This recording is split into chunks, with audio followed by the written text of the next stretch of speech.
বাংলাদেশ একটি নাম, একটি ইতিহাস। বহু উত্থান পতন, চড়াই উতরাই পেরিয়ে দেশটি আজ পরিপূর্ণতর রূপ পাচ্ছে।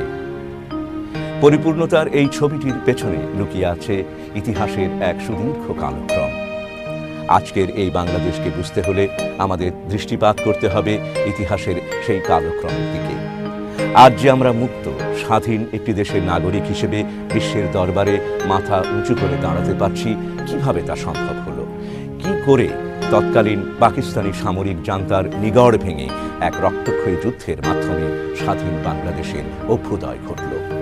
এবং এই অর্জনের পেছনে যে প্রস্তুতি এবং বাংলাদেশের গত 34 বছরের কালানুক্রমে যে ঝোড়ো বাতাস বয়ে গেছে, তার প্রেক্ষাপটটিরও আনুপূর্বিক ইতিহাস আমাদের জানা প্রয়োজন। আমরা আপনাদের সামনে হাজির হয়েছি বাংলাদেশ আমার বাংলাদেশ নামের ধারাবাহিকটির মাধ্যমে, যাতে বর্তমান ও আগামী প্রজন্মের সামনে আমরা ইতিহাসের সেই অকথিত বা অল্প কথিত বিষয়গুলো তুলে ধরতে পারি।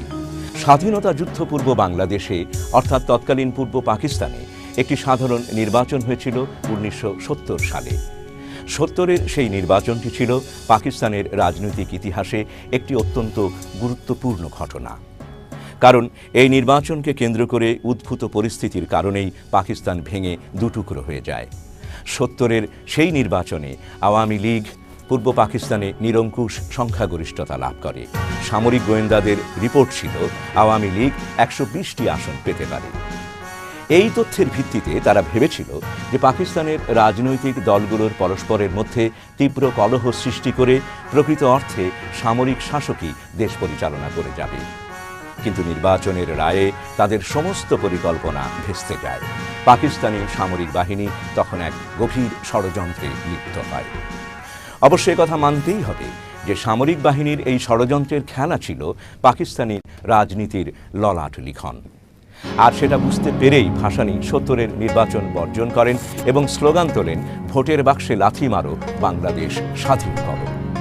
কাগমারি সম্মেলনে 2 বছর আগে মৌলানা ভাসানী 1955 সালের 17 জুন পল্টন ময়দানে আওয়ামী মুসলিম লীগের জনসভায় সভাপতির ভাষণেও পশ্চিম পাকিস্তানিদেরকে আসসালামু আলাইকুম জানিয়েছিলেন।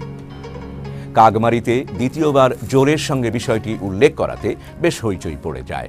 এখানে আরেকটি বিষয় উল্লেখ্য যে 1958 সালের 7 অক্টোবর পর্যন্ত 2 দফায় দীর্ঘ সময়ে আওয়ামী লীগ পূর্ব পাকিস্তানে ক্ষমতাসীন থাকলেও বাজেট অধিবেশন ছাড়া আর কখনো প্রাদেশিক পরিষদের অধিবেশন ডাকেনি।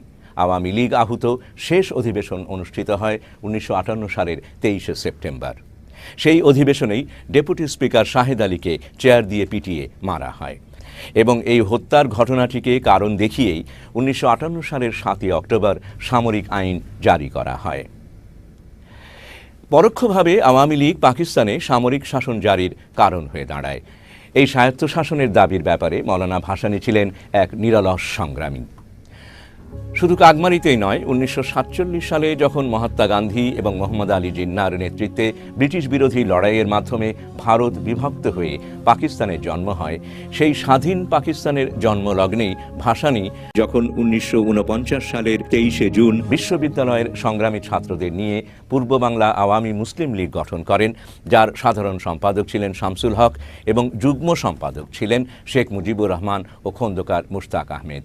সেই সময়ই দলের 42 দফা বিশিষ্ট ইশতেহারের প্রথম দাবি ছিল লাহোর প্রস্তাব অনুসারে প্রতিরক্ষা, পররাষ্ট্র ও মুদ্রা ব্যবস্থা কেন্দ্রীয় সরকারের হাতে রেখে বাংলার জন্য পূর্ণ আঞ্চলিক স্বায়ত্তশাসন। পরবর্তীকালে 1954 সালের হক ভাসানীর যুক্তফ্রন্টের নির্বাচনের সময় 21 দফায় 19 নম্বর দফায়ও পূর্ণ স্বায়ত্তশাসনের প্রস্তাব ছিল। উল্লেখ্য, 1966 সালে লাহোরের গোলটেবিল বৈঠকে রুহুল কুদ্দুস কর্তৃক লিখিত ও শেখ মুজিব কর্তৃক উত্থাপিত 6 দফার প্রথম 3টিই হল ভাসানীর নেতৃত্বে 42 দফার প্রথম দফা এবং যুক্তফ্রন্টের 21 দফার 19 নম্বর দফাকে ভেঙে করা।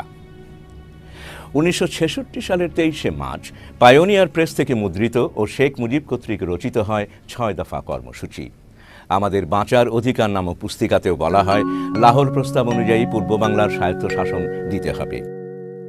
যাই হোক, এখানে আরও উল্লেখ করতে হয় যে শেখ মুজিব তার রাজনীতির প্রথম যুগে ভাসানীর দ্বারা প্রভাবিত হলেও মুজিব ক্ষমতাসীন ব্যক্তিত্ব সোহরাওয়ার্দীর দিকেই পুরোপুরি ঝুঁকে পড়েন। এবং সোহরাওয়ার্দীর আদর্শে অনুরক্ত হন। এর ফলস্বরূপ প্রধানমন্ত্রী সোহরাওয়ার্দী শেখ মুজিবুর রহমানকে টি বোর্ডের চেয়ারম্যান পদে নিযুক্ত করেন এবং মোটা অঙ্কের ভাতাসহ গাড়ি বাড়ির ব্যবস্থা করে দেন। রাজনীতিতে ভাসানী অসাম্প্রদায়িক ও স্বায়ত্তশাসনের সমর্থক হওয়ার কারণে সেই কাগমারি সম্মেলনেই ভাসানীকে একজন কমিউনিস্ট, পাকিস্তানের সংহতি বিরোধী এবং ভারতের দালাল বলে গালি দেয়া হয়। এই সময় সরকার ও আওয়ামী লীগের প্ররোচনায় পত্রিকাগুলো ভাসানী ন্যাপের বিরুদ্ধে প্রত্যক্ষ যুদ্ধে লিপ্ত হয়। এত আক্রমণ এবং ঝড়ঝঞ্ঝার পরও তদানীন্তন পাকিস্তানের রাজনীতিতে পূর্ব পাকিস্তানের অধিবাসীদের স্বার্থ রক্ষায় মৌলানা ভাসানী ছিলেন আপোষহীন এক বলিষ্ঠ কণ্ঠ। এখানে উল্লেখ্য যে 1958 সালে আইয়ুব সামরিক শাসন জারির মাধ্যমে ক্ষমতা দখল করে বসেন। সামরিক শাসন জারির পর উদ্ভূত পরিস্থিতির কারণে সমস্ত রাজনৈতিক কর্মকাণ্ডই স্থিমিত হয়ে পড়ে। আইয়ুব ভাসানীকে গ্রেপ্তার করে, পরে ভাসানী মুক্তি পান। 1964 সালে আইয়ুব সাধারণ নির্বাচনের ঘোষণা দিলে ভাসানী অগ্রণী ভূমিকা নিয়ে নির্বাচনে ফাতেমা জিন্নাকে আইয়ুব খানের বিরুদ্ধে প্রতিদ্বন্দ্বিতায় নামান। বেসিক ডেমোক্রেসি বা মৌলিক গণতন্ত্রের মাধ্যমে নির্বাচন হওয়াতে আইয়ুব ভোট কিনে সে যাত্রা নির্বাচনে জিতে যান।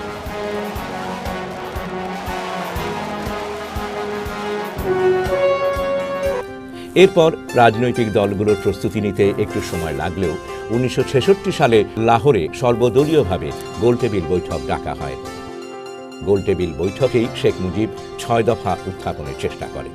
এখানে আরেকটি বিষয় উল্লেখ করা দরকার। এই 6 দফাই আওয়ামী লীগ ও শেখ মুজিবকে ইতিহাসের একটি বিশেষ অবস্থানে তুলে নিয়ে আসে। কিন্তু এখন প্রশ্ন হচ্ছে যে এই 6 দফার রূপকার কে? এই বিষয়টি একটি বড় ধরনের রহস্যের জন্ম দেয়।